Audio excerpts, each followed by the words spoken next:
Solo un sistema del cuerpo humano es distinto en el hombre y la mujer, el sistema o aparato reproductor. La especie humana, como todas las demás formas de vida, debe reproducirse para perpetuar su existencia en nuestro planeta.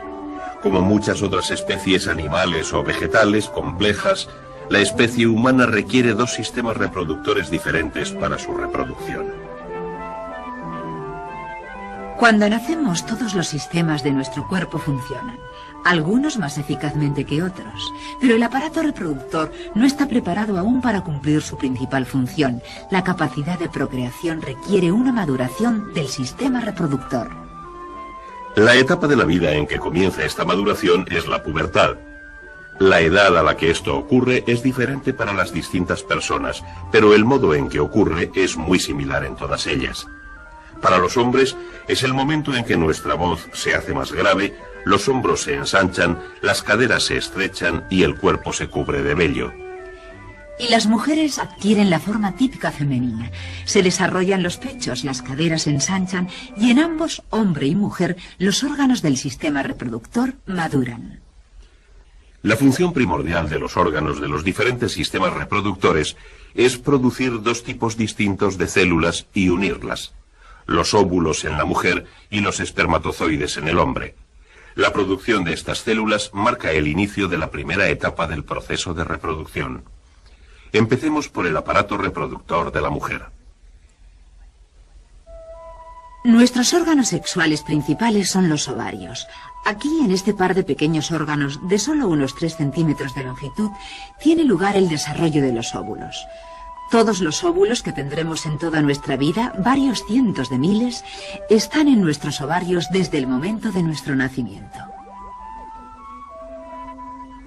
Pero estas células no comienzan su maduración hasta la pubertad, que sucede normalmente a una edad que varía para cada mujer, entre los 10 a los 14 años. La glándula pituitaria en la base del encéfalo comienza a enviar hormonas, aproximadamente una vez al mes, a través de la sangre hasta los ovarios. Estimulados por estas hormonas, los ovarios segregan sus propias hormonas. Un tipo de estas hormonas, los estrógenos, provocan los cambios físicos de la pubertad. Las hormonas de la pituitaria también provocan que se inicie un proceso en uno de los ovarios. Un óvulo empieza a madurar dentro de un saco llamado folículo, que se forma a su alrededor. A medida que el óvulo y el folículo crecen, se trasladan hacia la superficie exterior del ovario. Allí, el folículo se abre paso a través del ovario y libera el óvulo en un conducto.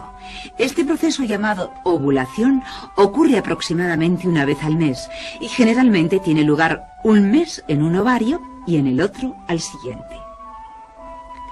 El conducto en el que entra el óvulo es uno del par de conductos llamados trompas de Falopio, que se extienden desde nuestros ovarios hasta el útero o matriz. Cuando el folículo libera el óvulo, comienza a segregar una hormona que provocará cambios en las paredes del útero.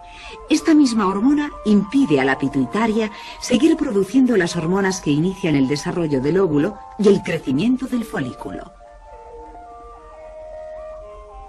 Esto garantiza el que solo una célula germinal, un óvulo, recorra nuestro sistema reproductor cada mes. El óvulo comienza a desplazarse a lo largo del conducto uterino. El folículo del que salió experimenta finalmente unos cambios celulares y es reabsorbido en el ovario. Cada conducto uterino mide unos 10 centímetros de longitud. Estos conductos están cubiertos por dos clases de células. Unas producen mucus, las otras tienen diminutos cilios. Músculos involuntarios en las paredes de los oviductos provocan un movimiento ondulatorio de esos cilios. Estos movimientos crean corrientes de fluido en el mucus y dichas corrientes transportan la célula hacia el útero. Este viaje dura unos 3 días. Cuando se produce la fecundación, generalmente tiene lugar en uno de estos conductos. Durante este tiempo, el útero ha comenzado a responder a las hormonas del ovario. Los cambios que tienen lugar en el revestimiento de sus paredes lo preparan para la posibilidad de acoger un óvulo fecundado.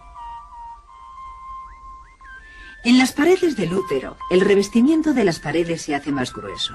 Aparecen vasos sanguíneos en ese revestimiento que transportan sangre para nutrir a estas nuevas células. Si el óvulo no es fecundado durante su viaje a través del conducto uterino o muy poco después en el útero, no son necesarios estos cambios. Las células que engrosaron las paredes mueren y se desprenden del recubrimiento normal del útero. Los diminutos vasos sanguíneos que llevaron la sangre a estas células se rompen y liberan una pequeña cantidad de sangre. Durante un periodo de varios días, las células muertas y la sangre salen del útero y entran en el conducto llamado vagina, y desde ahí son eliminados de nuestro cuerpo. Este es el llamado proceso de la menstruación, que ocurre generalmente cada 28 días. La menstruación y la ovulación forman el llamado ciclo menstrual. La glándula pituitaria vuelve a ser activa. Comienza a segregar hormonas que inician el desarrollo de un nuevo óvulo en un nuevo folículo y nos inicia en otro ciclo menstrual. Una vez más, nuestro cuerpo se prepara para la posibilidad de que un óvulo sea fecundado por un espermatozoide. Y la función del sistema reproductor del hombre es proporcionar esa célula reproductora, el espermatozoide. Las hormonas de la glándula pituitaria son también responsables de nuestros cambios físicos y sexuales en la pubertad. Estas hormonas afectan a nuestros órganos sexuales principales, los testes. En la pubertad, que normalmente tiene lugar entre los 14 y los 16 años para el hombre, las hormonas de la pituitaria hacen que los testes comiencen a producir grandes cantidades de una hormona llamada testosterona. Es esta hormona la que inicia nuestra maduración física y sexual. Nuestros testes, llamados vulgarmente testículos, son un par de órganos de forma y tamaño ligeramente mayores a los ovarios de la mujer. No solo generan hormonas, sino que además fabrican nuestras células reproductoras, los espermatozoides. Pero nuestros testículos, al contrario que los ovarios, se encuentran suspendidos fuera del tronco de nuestro cuerpo. Los testículos penden en un saco llamado escroto. Al estar fuera de la pelvis, la temperatura de los testículos es ligeramente inferior a la normal del cuerpo. Esta temperatura más baja es necesaria para la producción de espermatozoides sanos. Pero una temperatura demasiado baja tampoco es buena para el correcto desarrollo de los espermatozoides, y eso provocará que los músculos reflejos del escroto se contraigan, de modo que las paredes del escroto se plieguen, elevando los testículos hacia el calor de la pelvis. El espermatozoide sano puede desarrollarse únicamente dentro de un margen de temperaturas muy pequeño. Cada testículo se divide en secciones que contienen túbulos, conductos largos y enroscados de diámetro microscópico. En las paredes de estos hay una capa de células especializadas que fabrican los espermatozoides. Decenas de millones de espermatozoides se producen aquí a diario en el hombre maduro. Las células en desarrollo son expulsadas de los conductos mientras nuevas células se van formando tras ellas.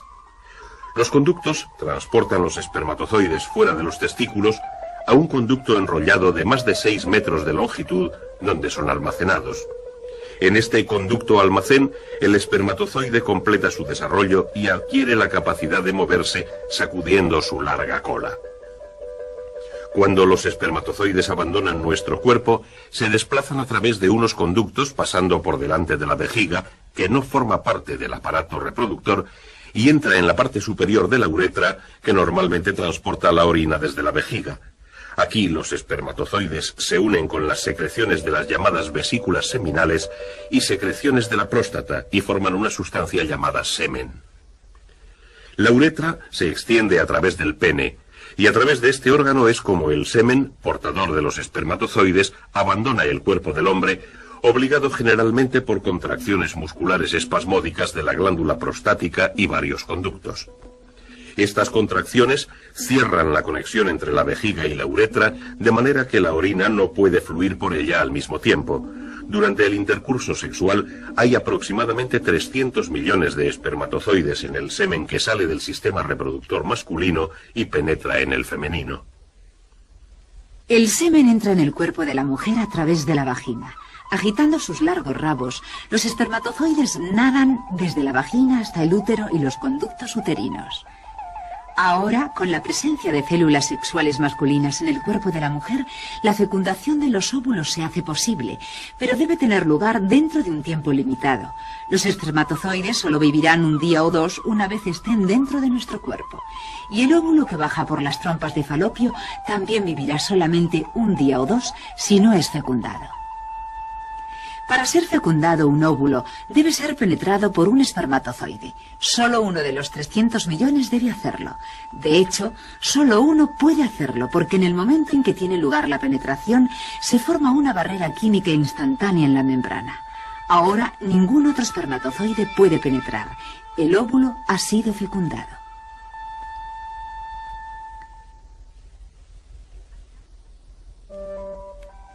Hasta ahora han sido necesarios 2 aparatos reproductores para completar la primera etapa del proceso de la reproducción humana. Una etapa, la fecundación del óvulo por el espermatozoide, y la otra, el óvulo fecundado, que se desarrolla hasta ser un nuevo y único ser humano, y solo precisa del aparato reproductor de la mujer. Pero antes de ver ese desarrollo, veamos más de cerca estas 2 diminutas células que inician esta nueva vida humana, el óvulo y el espermatozoide. Y veamos por qué el ser humano que saldrá de esta unión es único. Las células sexuales se diferencian principalmente en nuestro organismo en una cosa. Solo tienen la mitad de los cromosomas que generalmente tienen las demás. Los cromosomas son las estructuras del núcleo celular que contienen los genes, las unidades de la herencia que portan los rasgos genéticos de una persona. Una célula normal contiene 46 cromosomas. Cuando este óvulo comenzó su desarrollo, también tenía 46 cromosomas, pero al madurar, una pequeña célula llamada cuerpo polar se separó de él llevándose la mitad de los 46 cromosomas de su núcleo. Así pues, quedan 23 cromosomas en el núcleo del óvulo.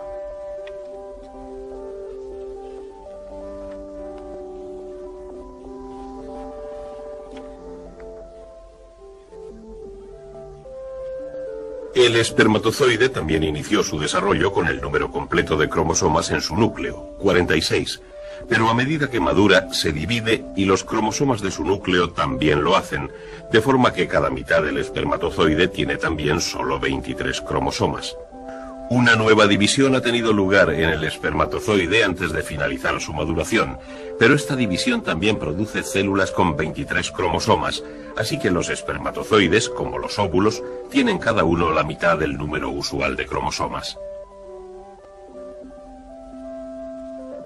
Y cuando los 23 pares de cromosomas de las 2 células se unen en el óvulo fecundado, lo hacen conteniendo todos los rasgos físicos del ser humano que se desarrollará. Cada uno de los padres contribuye con 23 cromosomas, pero las leyes de la herencia determinarán qué genes serán los dominantes. Estos determinarán el color y textura del pelo del niño, el color de los ojos, la forma de la boca, la forma de la nariz, el tipo de sangre y todas las demás características físicas que forman la persona. Toda esta información está en los genes del nuevo individuo en desarrollo, además de los factores que determinarán su sexo. Los óvulos de la mujer contienen solo un tipo de cromosoma determinante del sexo. Es el llamado factor X. Los espermatozoides pueden tener 2 tipos distintos, el X, que también contiene el óvulo, y otro llamado Y. Los espermatozoides que porten el tipo X darán hijos hembras, los que porten el tipo Y darán hijos varones. De forma que son nuestras células sexuales las que determinan el sexo del nuevo organismo. Si hay un óvulo fecundado en uno de los tubos uterinos, este comienza a dividirse a medida que continúa su viaje hacia el útero. La membrana del huevo se mete hacia adentro y ahora hay 2 células unidas idénticas. Una vez que la división comienza, continúa formándose cada vez más y más células. Normalmente, a los 10 días de la fecundación, esta agrupación creciente de células ha alcanzado el útero y se ha cobijado en el revestimiento engrosado. Aquí continúa su crecimiento. 2 membranas se han desarrollado alrededor de este grupo de células. Una de ellas envía prolongaciones al útero y será la placenta y el cordón umbilical. La otra, llena de fluido, rodeará y protegerá al embrión. Y el embrión crece.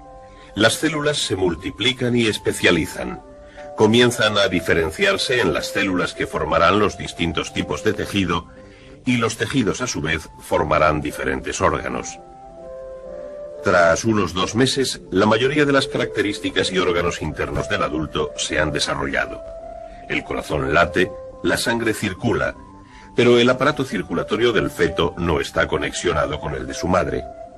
El alimento y el oxígeno pasan de la sangre de la madre a través de la placenta al interior del cordón umbilical y de ahí al aparato circulatorio del feto, y los productos de desecho del feto salen al de la madre de la misma manera.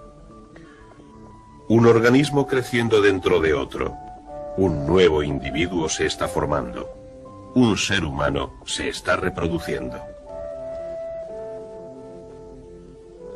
Unos 9 meses después de que un diminuto espermatozoide fecundara un diminuto óvulo, un nuevo individuo, formado por trillones de células, está preparado para iniciar su vida independiente. Está listo para nacer.